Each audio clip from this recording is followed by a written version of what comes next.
नमस्कार बच्चों, आज हम हिंदी व्याकरण के एक बहुत ही महत्वपूर्ण विषय समास के बारे में पढ़ेंगे। समास क्या होता है, इसके कितने प्रकार होते हैं और समास विग्रह कैसे किया जाता है।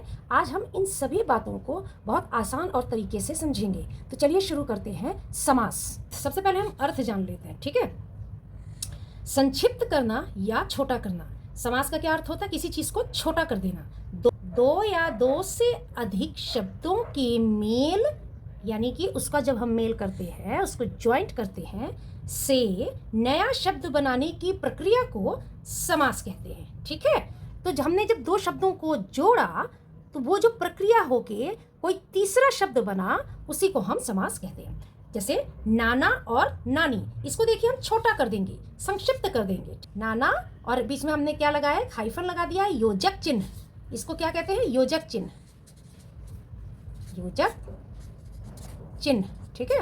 ये योजक चिन्ह को लगाते हुए हमने इसको छोटा कर दिया, शॉर्ट कर दिया। नाना नानी। शक्ति के अनुसार, शक्ति के अनुसार को देखिए हमने छोटा किया तो ये यथाशक्ति हो गया। अनुसार को यथा भी बोला जाता है, ठीक है ना। तो यथा शक्ति। अब हम जान लेते हैं समास विग्रह, ठीक है।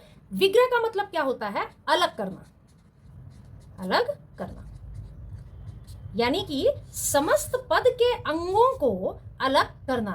यानी कि जो आपका शब्द है, दो शब्दों से मिलकर जो शब्द बना है, वो समस्त पद कहलाता है। समस्त पद को दोबारा अलग करना, उसको अलग अलग अंगों में विभाजित करने को ही समास विग्रह कहते हैं। जैसे गुण युक्त, इसमें देखिए गुण से युक्त, ये आपका क्या हो गया? विग्रह हो गया, ठीक है ना। एक्सपेंड कर दिया हमने। प्रतिदिन, प्रति को क्या कहते हैं? प्रति को हम कहते हैं एक, यानी कि हर।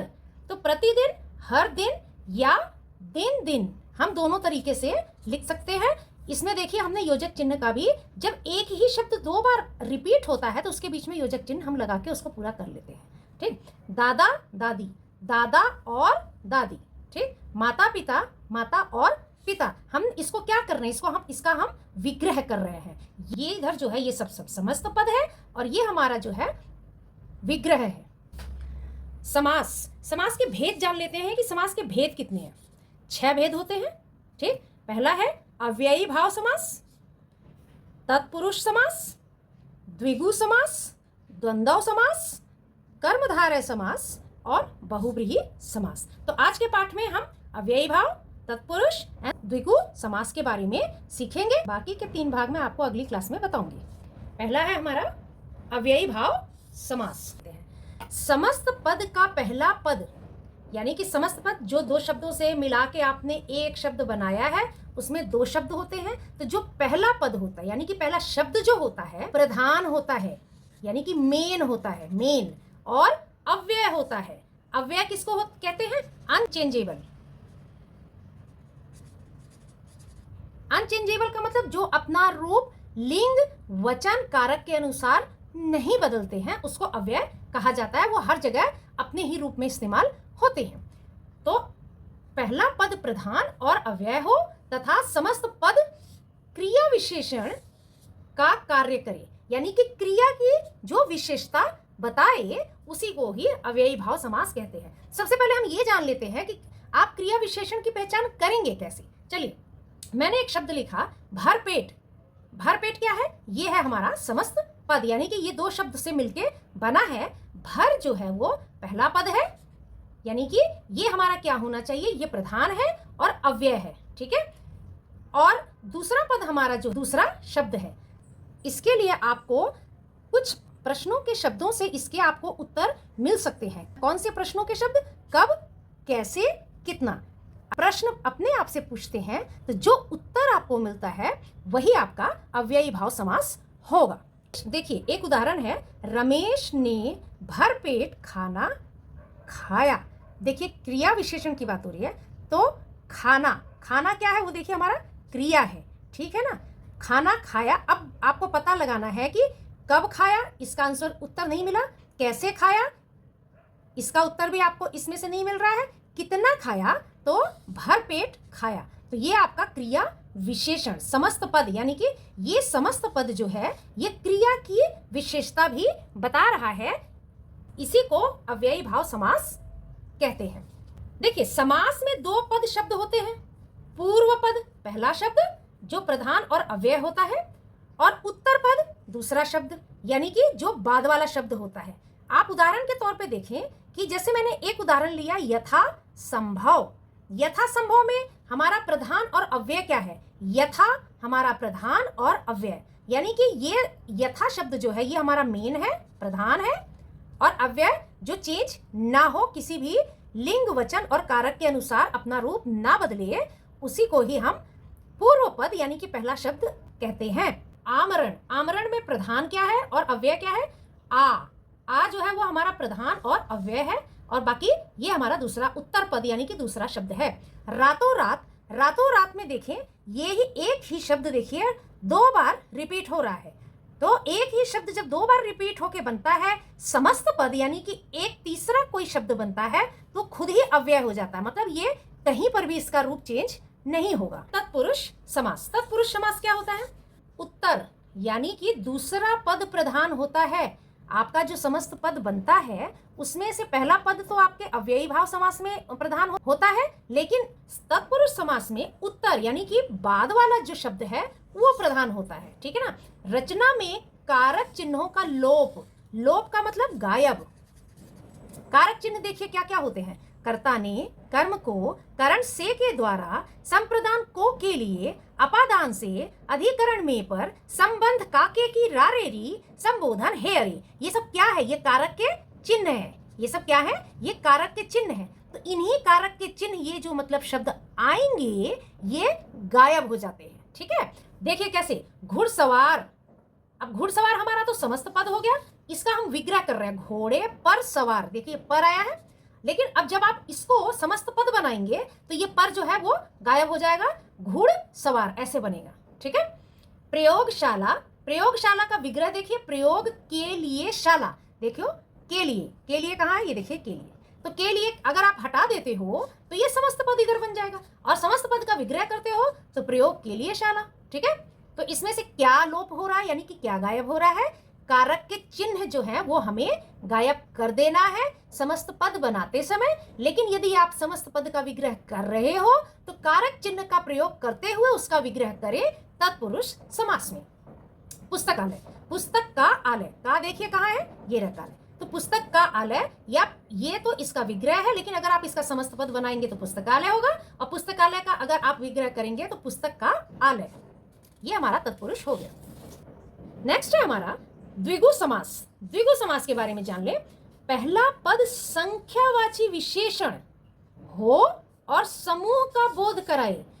कैसे? देखिए जैसे हम लेते हैं एक समस्त पद नवग्रह, हमने नवग्रह लिया तो इसमें पहला पद क्या है? नव, नव, नव हमारा पहला पद है जो कि संख्या को बता रहा है। देखिए नव का मतलब 9 होता है, तो ये संख्या है, और ग्रह, ग्रह क्या है हमारा? ये हमारा संज्ञा है, तो इस संज्ञा को ये संख्यावाची विशेषण बता रहा है, इसकी वजह से ये द्विगु समास होगा। तो नवग्रह का मतलब क्या है? 9 ग्रहों का समूह, ठीक है। पंचवटी, देखिए पंच संख्यावाची विशेषण है, देखिए 5 वृक्षों का समूह, ठीक। वटी क्या है हमारा? दूसरा पद है और ये संज्ञा भी है, इसकी विशेषता बता रहा है, इसलिए संख्यावाची विशेषण है।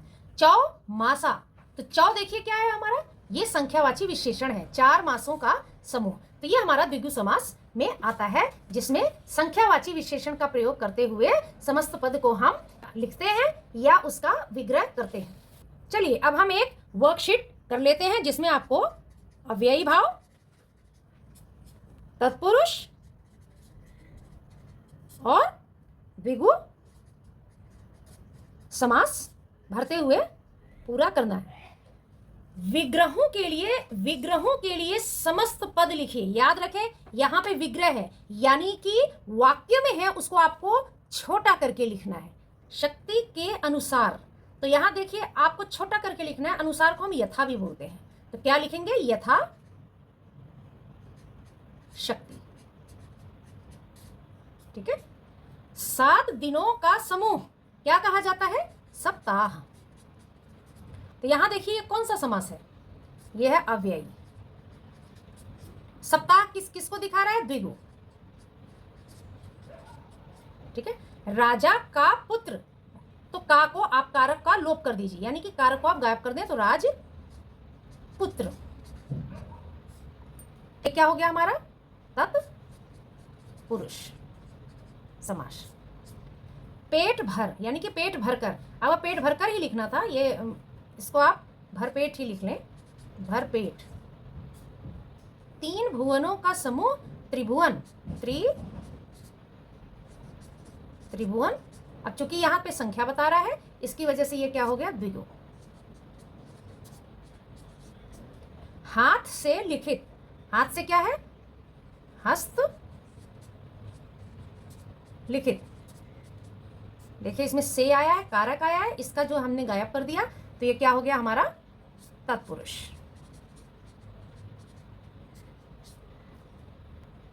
चलिए दूसरा प्रश्न कर लेते हैं। समस्त पदों का समास विग्रह करिए। अब आपको इसका उल्टा करना है, यानी कि यहाँ पे समस्त पद दिए गए हैं, इसके अंगों को आप अलग अलग करके लिखेंगे। तो प्रतिदिन, प्रतिदिन का मतलब क्या हुआ? हर दिन। और कौन सा समास है ये? अव्यय। प्रति क्या है इसमें? प्रति देखिए हमारा प्रधान है और क्या है? अव्यय है, ठीक है ना।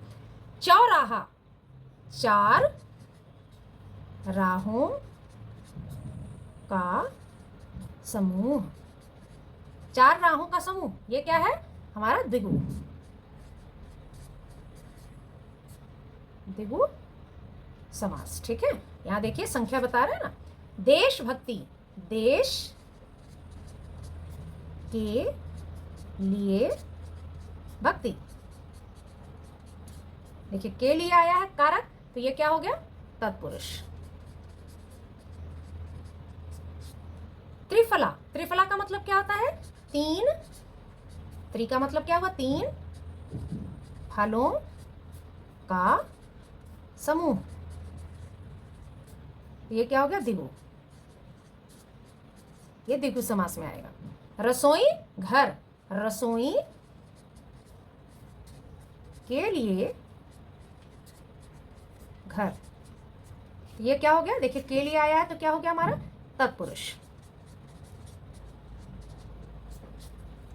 तो आज की क्लास में हमने समास के तीन भागों के बारे में जाना, अव्ययी भाव, तत्पुरुष और द्विगु समास। बाकी के जो शेष भाग हैं वो अगले कक्षा में होंगे। मेरे वीडियो को अंत तक जरूर देखा करें, जिससे कि आपको कोई भी पाठ या चैप्टर अच्छे से समझ में आ जाए। मिलते हैं अगली क्लास में। Till then bye.